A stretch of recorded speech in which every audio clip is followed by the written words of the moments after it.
നബി സല്ലല്ലാഹു അലൈഹി വസല്ലമ തങ്ങൾ പറഞ്ഞു, മൻ ഖറഅ ആഖിറ ആൽ ഇംറാൻ ഫീ ലൈലത്തിൻ കുതിബ ലഹു ഖിയാമു ലൈല. ഇപ്പോൾ നാം ഓതിയ ഈ ആയത്ത് ഇത് നിങ്ങൾ ശ്രദ്ധിക്കുക. എല്ലാ ദിവസവും രാത്രി സമയത്ത് ഓതുകയാണെങ്കിൽ ഒരു രാത്രി മുഴുവനും നിന്ന് നിസ്കരിച്ചതിന്റെ പ്രതിഫലം എത്രയാണോ ആ പ്രതിഫലം അല്ലാഹു അവർക്ക് കൊടുക്കും. ഔലിയാക്കൾ മുഴുവനും ഓതിയിരുന്ന ഒരു ആയത്താണിത്. ഇന്ന് നമ്മൾ പ്രതിജ്ഞ എടുക്കണം, നാളെ മുതൽക്ക് ഇനി നമ്മുടെ ജീവിതത്തിൽ ഇത് കടന്നു വരണം. അല്ലാഹു തൗഫീഖിനെ തരട്ടെ. ആമീൻ സാറല്ലത്ത്. അല്ലാഹു നമുക്കിതിനുള്ള തൗഫീഖിനെ തരട്ടെ. ചില്ലറ കാര്യമല്ല ഇത്, ഇതൊരു ചെറിയ വിഷയമല്ല. ആൽ ഇംറാനിലെ 11 ആയത്ത് പതിവാക്കുന്ന ഒരു മുഅ്മിനായ മനുഷ്യന് അല്ലാഹു സുബ്ഹാനഹു വ തആല ഓഫർ ചെയ്തിട്ടുള്ളത് എന്താണെന്നറിയോ നിങ്ങൾക്ക്? എന്താണ് റബ്ബ് അവർക്ക് ഓഫർ ചെയ്തിട്ടുള്ളത്? അതിന്റെ അവസാനത്തെ ആയത്ത് പഠിപ്പിക്കുന്നത് വത്തഖുല്ലാഹ ലഅല്ലകും തുഫ്ലിഹൂൻ എന്നതാണ്. നിങ്ങൾക്ക് വിജയികളാവണോ നിങ്ങൾക്ക്? എങ്കിൽ ഈ ആയത്ത് എല്ലാ ദിവസവും രാത്രി ഓതിക്കോളൂ. സാധാരണ നമ്മുടെ മഹാന്മാര് ചെയ്തു വരുന്നത് സുബ്ഹ് നിസ്കാരത്തിന്റെ ശേഷം മേലോട്ട് നോക്കിയിട്ടാണ് ഇത് ഓതിയിരുന്നത്. ഇപ്പങ്ങൾ മേപ്പിട്ട് നോക്കണ്ട, കാരണം രണ്ടും കൂടി നടക്കൂല. മേപ്പിട്ട് നോക്കലും മുസാഫിക്ക് നോക്കലും പാടെ നടക്കൂല. അപ്പൊ ആദ്യം മുസ്ഹഫിലേക്ക് നോക്കി ഇത് പഠിച്ചതിന്റെ ശേഷം പിന്നീട് സുബ്ഹിയുടെ വാങ്ക് കൊടുത്ത് ഒന്ന് പുറത്തിറങ്ങിയിട്ട് മേലോട്ട് നോക്കിയിട്ട് ഈ 11 ആയത്ത് ഓതിയാൽ എന്തൊക്കെയാണോ ഈ ആയത്തിൽ പറഞ്ഞിട്ടുള്ളത് അതൊക്കെയും അവർക്ക് അല്ലാഹു തആല കൊടുക്കും.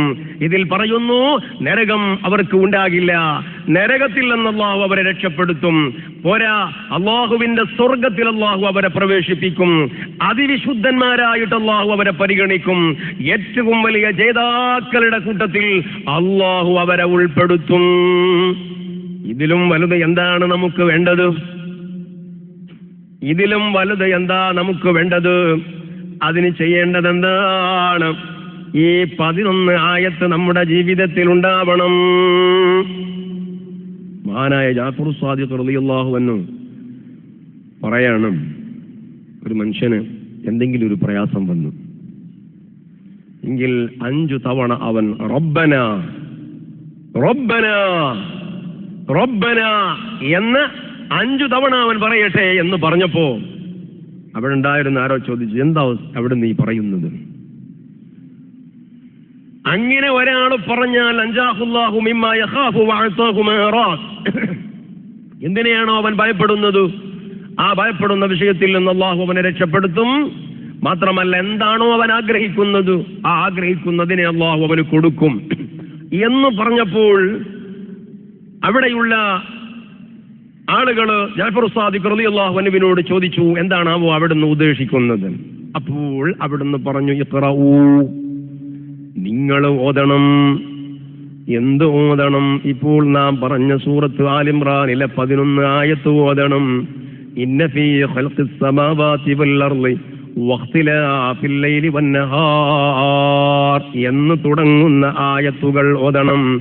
കാരണം വഹിയമിൻ ഔറാദി സ്വാലിഹീൻ, ഇത് സ്വാലിഹീങ്ങളുടെ ഔറാദിൽപ്പെട്ടതാണ്. ശ്രദ്ധിക്കണം മുഅ്മിനീങ്ങളെ, സ്വാലിഹീങ്ങളുടെ ഔറാദിൽപ്പെട്ടതാണ് ഈ 11 ആയത്ത് സ്ഥിരമായി ഓതുക എന്നുള്ളത്. നമുക്ക് സ്വാലിഹാവണ്ടേ? സ്വാലിഹീങ്ങളുടെ ദായിറയിൽ ആ കൂട്ടത്തിൽ നമ്മൾ പെടണ്ടേ? അതിന്റെ വലിയ ഒരു അടയാളമാണോ ഇത് ഏറ്റെടുക്കുകയും നിലനിർത്തുകയും ചെയ്യുക എന്നുള്ളത്? അല്ലാഹു തൗഫീഖിനെ തരട്ടെ. അല്ലാഹു തൗഫീഖിനെ തരട്ടെ. ഈ മജ്ലിസിന്റെ ഹഖ് കൊണ്ട്, അവന്റെ ഖുർആനിന്റെ ബർക്കത്ത് കൊണ്ട് ഈ വലിയ ഒരു നന്മ ജീവിതത്തിന്റെ ഭാഗമായി നിലനിർത്താൻ അല്ലാഹു നമുക്ക് തൗഫീഖിനെ തരട്ടെ.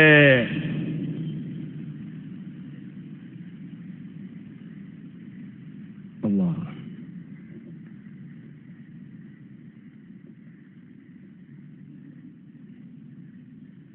എപ്പോഴാണ് ഇത് ഓതേണ്ടത്?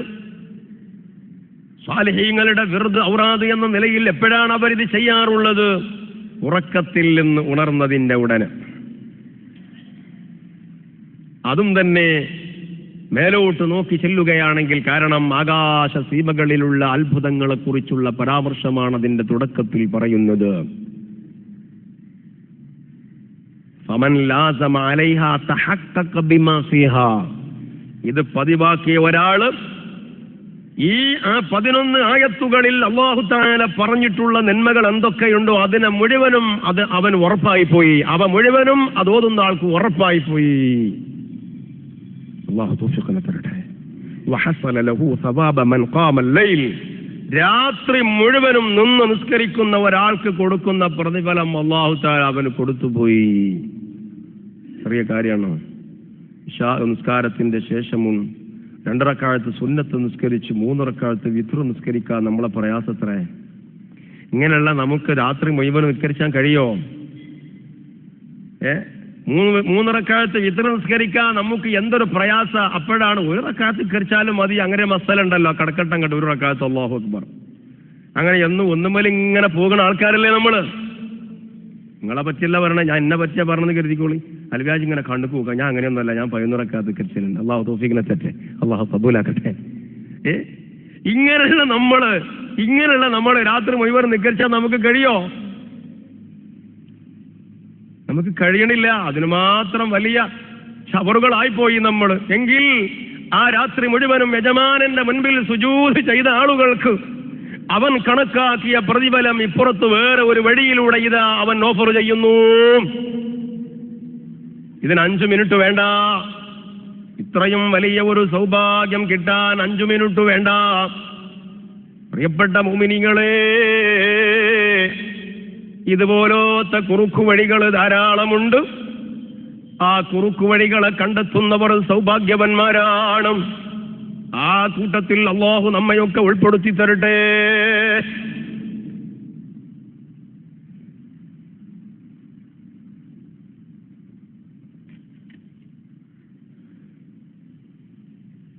ഏത് സൂറത്തിലാണ് ആ ആയത്ത് പറഞ്ഞത്? ആൽ ഇമ്രാൻ സൂറത്തിൽ. ആൽ ഇമ്രാനിന്റെ മറന്നുപോകരുത്. നാളെ മുതൽ നമുക്കിത് തുടങ്ങണം. നാളെ തിങ്കളാഴ്ച അല്ലേ?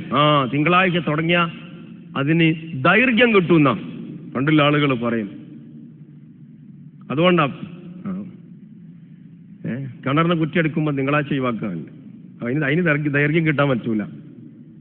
അത് പെട്ടെന്ന് വെള്ളം കാണണം. അപ്പോ ഇൻഷാ അല്ലാഹ് അല്ലാഹു തൗഫീഖിനെ തരട്ടെ. നമ്മൾ തീരുമാനിച്ചില്ലേ? എന്താ റബ്ബേ ഒരു അയലിച്ച തീരുമാനിച്ചില്ലേ? ഈ ബാക്കിൽ നിന്നും മുണ്ടണില്ലല്ലോ റബ്ബേ. തീരുമാനിച്ചില്ലേ? അല്ലാഹു തൗഫീഖിനെ തരട്ടെ. നിങ്ങൾ ആന്ന് പറഞ്ഞാൽ മതി. ഈ മജ്ലിസിന്റെ ബർക്കത്തുകൊണ്ട് അല്ലാഹു തൗഫീഖിനെ തരും. തീരുമാനിച്ചില്ല ചോദിച്ചുമ്പോ ഞാൻ സുബഹിയും കൂടി കെറ്റാത്ത ഞാൻ എങ്ങനെയാ പോയി ചെയ്യാ? അതാ നിങ്ങളെ മനസ്സിലേക്ക് വരും. നിങ്ങളല്ല വേറെ ആൾക്കാരെ മനസ്സിലേക്ക് വരുന്നത്. അതാ മൂളിയിട്ടുണ്ടാവാത്ത. അപ്പൊ അല്ലാഹ് ഫൈദാ അസംത ഫതവക്കൽ അലല്ലാഹ്. പടച്ചോനെ, എനിക്ക് അങ്ങനത്തെ ഒരു തീരുമാനമുണ്ടോ റബ്ബേ, ഇജ്ജ് സഹായിക്കണം. ഓക്കേ എന്തേ ഒരു അയലിച്ച. അല്ലാഹു തൗഫീഖിനെ തരട്ടെ. ആമീൻ.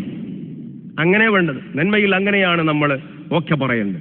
പടച്ചോനെ ഏൽപ്പിക്കുക. എനിക്ക് കൊതിയുണ്ട് പടച്ചോനെ, എനിക്ക് പൂതിയുണ്ട്. ഇൻഷാ അല്ലാഹ്. ഇങ്ങനൊരു വിഷയം കേൾക്കാൻ, നമ്മളെ കാതുകൊണ്ട് കേൾക്കാനുള്ള തൗഫീഖ് തന്നത് പടച്ചോനല്ലേ? എന്തേ നിങ്ങൾ ചിന്തിക്കാതെ പോയത്? നമ്മുടെ വീടുകളിലെ സെൽഫുകളിൽ ഒതുക്കി വെച്ച ഖുർആനിന്റെ ഉള്ളിൽ നമ്മളെ ദുനിയാവും നമ്മളെ ആഖിറവും രക്ഷപ്പെടുത്തുന്ന ഇത്രയും വലിയ ഒരു സൂത്രവാക്യമുണ്ടെന്ന് നമ്മുടെ കാതുകളിൽ നമ്മെ കേൾപ്പിച്ചത് നമ്മുടെ റബ്ബല്ലേ? പ്രിയപ്പെട്ട മുഅ്മിനീങ്ങളെ, എന്തേ നിങ്ങൾ ചിന്തിക്കാതെ പോയത്?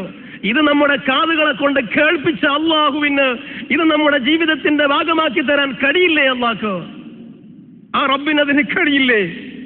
അല്ലാഹു നമുക്കിത് നിലനിർത്താനുള്ള തൗഫീഖിനെ തരട്ടെ. അല്ലാഹുവിന്റെ ഔലിയാക്കളുടെ ഔറാദാണെങ്കിൽ, അല്ലാഹുവിന്റെ സാലിഹീങ്ങളുടെ ഔറാദാണെങ്കിൽ ആ സാലിഹീങ്ങളുടെ കൂട്ടത്തിൽ നമ്മൾ ഉൾപ്പെടണ്ടേ? അല്ലാഹു തൗഫീഖിനെ തരട്ടെ.